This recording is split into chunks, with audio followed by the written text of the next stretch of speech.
ಜೊತೆ ಮನೇಲಿ ಎಷ್ಟು ಜನ ಇರೋದು ನೀವು? 4 ಜನ ಇದ್ದೀರಾ. ಇದು ಈ ಘಟನೆ ಹೆಂಗೆ ಗೊತ್ತಾಯ್ತು ನಿಮಗೆ? ಏಸೆ ಮೇಡಮ್ ನಾನು ಸಂಜೆ ಡ್ಯೂಟಿ ಮಾಡ್ತಾ ಇದ್ದೆ. ಇಲ್ಲೆಲ್ಲ ಬಂದ್ ಮಾಡಿಸ್ತಾ ಇದ್ದೆ. ಏನ್ ಬಂದ್ ಅಂತ ಗೊತ್ತಾಗಿಲ್ಲ. ವಾಟ್ಸಪ್ ಅಲ್ಲಿ ಓಪನ್ ಮಾಡಿ ನೋಡ್ತೀನಿ, ಗಣೇಶನ್ಗೆ ಕಲ್ಲಲ್ಲಿ ಹೊಟ್ಟಿದ್ದಾರೆ ಅಂತ ನ್ಯೂಸ್ ಬರ್ತಾ ಇತ್ತು. ನಾನು ನೋಡಿದೆ. ನೋಡಿ ನನ್ನ ನೈಟ್ ತಲೆ ಕೆಡಿಸ್ಕೊಂಡಿಲ್ಲ. ಈ ಪೊಲೀಸ್ನವ್ರು ಬಂದು ನೈಟಲ್ಲಿ ಅನೌನ್ಸ್ ಮಾಡ್ತಾ ಇರ್ತಾರಲ್ಲ, ಅವ್ರು ಬಂದು ಅನೌನ್ಸ್ ಮಾಡ್ತಾ ಇದ್ರು. ಒಂದು ನಿಮಿಷ ತಡ.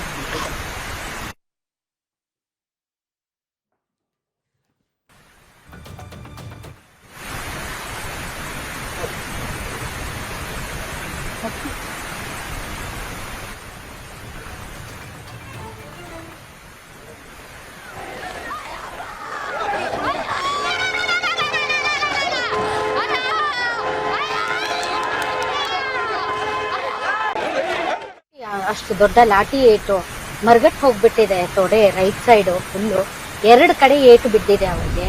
ಆ ನೋವಲ್ಲಿ ಕುಂತ ಕೆಲ್ಸಕ್ಕೆ ಬಂದಿದ್ದಾರೆ. ಕೆಲಸ ಮಾಡಿದ್ರೇ ಅವ್ರ ಜೀವನ ನಡೆಯೋದು. ಐ ಡೋಂಟ್ ನೋ ಫ್ಯಾಮಿಲಿ ಹೆಂಗ್ ರಿಯಾಕ್ಟ್ ಮಾಡುತ್ತೆ ಅಂತ. ಆದ್ರೆ ನಾನು ಆ ಫ್ಯಾಮಿಲಿ ಅವ್ರಿಗೆ ರಿಕ್ವೆಸ್ಟ್ ಮಾಡ್ತೀನಿ. ಯಾಕೆ ಅಂತಂದ್ರೆ ನಿಮ್ಮ ಮಗಳು ಸುಖ ಸುಮ್ಮನೆ ಏಟ್ ತಿಂದಿದ್ದಾರೆ. ಆ ಏಟಿಗೆ ಬೆಲೆ ಇದೆ. ಯಾಕೆ ಅಂತಂದ್ರೆ ಅಲ್ಲಿ ಅವ್ರೇನು ಗಲಾಟೆ ಮಾಡಕ್ ಹೋಗಿರ್ಲಿಲ್ಲ. ಜಸ್ಟ್ ಅವರು ಪಾಸ್ ಆಗ್ತಾ ಇದ್ರು. ಆದ್ರೆ ಅಲ್ಲಿ ಕಾನ್ಸ್ಟೇಬಲ್ ಅವ್ರಿಗೆ ಹೊಡೆದಿದ್ದಾರೆ.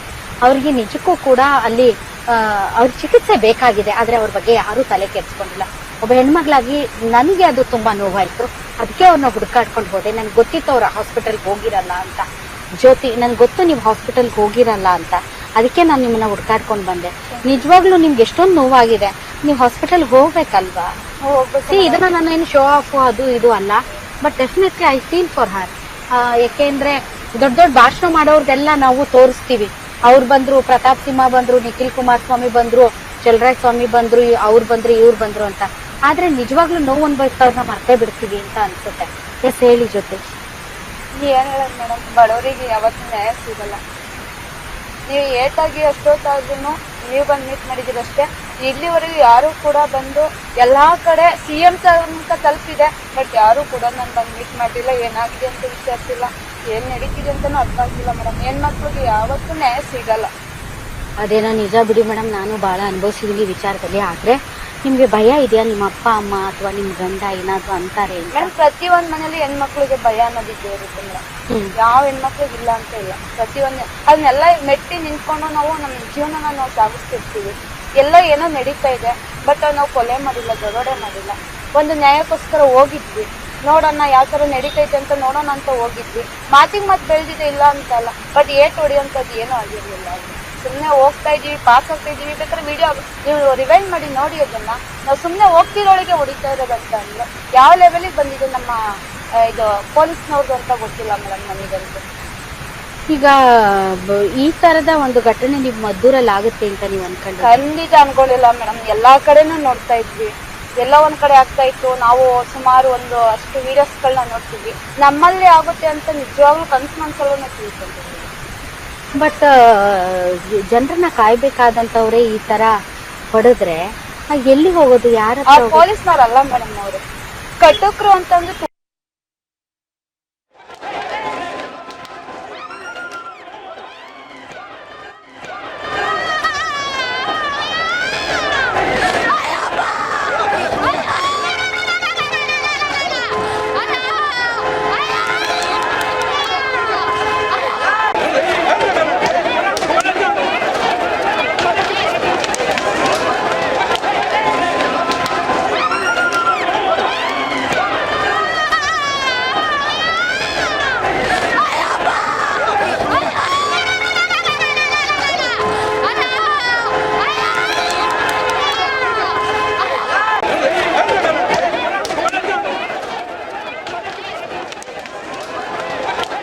ನಲ್ಲಿ ಪ್ರತಿಭಟನೆ ಆಗಬೇಕಾದ್ರೆ ಪೊಲೀಸರು ಕಂಟ್ರೋಲಿಗೆ ತಗೊಳ್ಳೋಕೆ ಪರಿಸ್ಥಿತಿಯನ್ನ ಲಾಠಿ ಚಾರ್ಜ್ ಮಾಡಿದ್ರು. ಆಗ ವಿಪರೀತವಾಗಿ ಪೆಟ್ಟು ತಿಂದಿರೋರಿದ್ದಾರೆ. ಅದರಲ್ಲಿ ಇವರು ಕೂಡ ಒಬ್ರು, ಜ್ಯೋತಿ ಅವರು.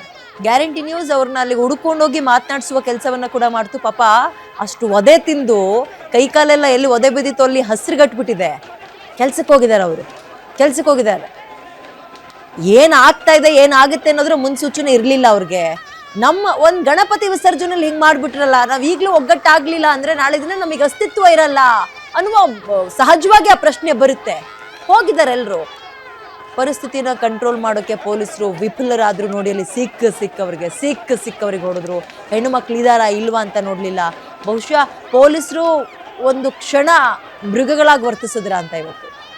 ನೋಡಿ ಅಲ್ಲಿ ನಡು ರಸ್ತೆಯಲ್ಲೇ ಕೂತ್ಬಿಟ್ರು. ಇದು ನಿಜವಾಗ್ಲೂ ನಮಗೆ ಮೇಲ್ನೋಟಕ್ಕೆ ಬರೀ ಇಷ್ಟನ್ನ ಮಾತ್ರ ನೋಡಿದಾಗ ಹೈ ಡ್ರಾಮಾ ಅನ್ಸುತ್ತೆ. ಬಟ್ ಆಕೆಗೆ ಬಿದ್ದಿರೋ ಪೆಟ್ಟು, ಆ ಫೋರ್ಸ್ ಲಾಠಿ ಏಟ್ ಅಂದ್ರೆ ಏನು ಹುಡುಗಾಟನೇನ್ರಿ? ಸರಿಯಾಗಿ ಪೆಟ್ಟು ಕೊಟ್ಟಿದ್ದಾರೆ ಪಾಪ.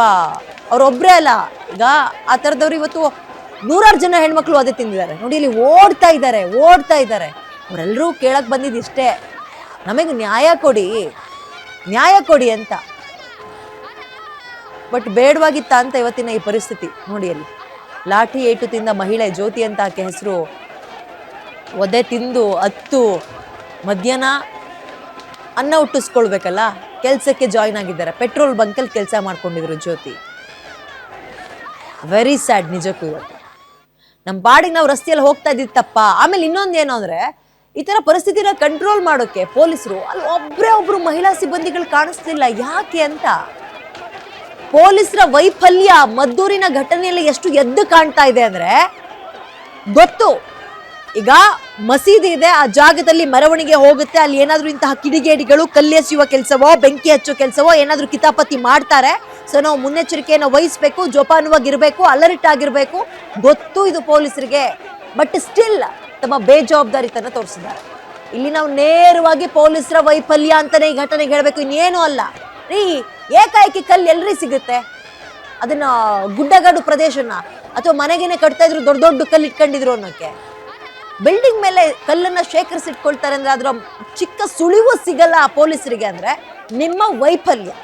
ಸರಿ, ಇಷ್ಟ ಆಯ್ತಲ್ಲ, ಆಕ್ರೋಶ ಬರಲ್ವಾ? ಒಡಿಸ್ಕೊಂಡು ಸುಂಬರ್ಬೇಕಾಗಿದ್ರೆ ಪ್ರಶ್ನೆ ಕೇಳಕ್ ಹೋಗಿದ್ದಾರೆ, ಅಳಲನ್ನ ವ್ಯಕ್ತಪಡಿಸಕ್ ಹೋಗಿದ್ದಾರೆ.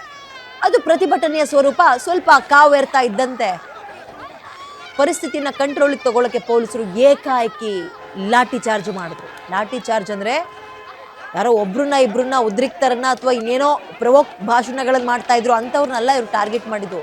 ಇರಾ ಬರೋರು ಎಲ್ರೂ ಹೊಡೆದು ಕಳಿಸಿದ್ರು. ನೋಡಿ ಅಲ್ಲಿ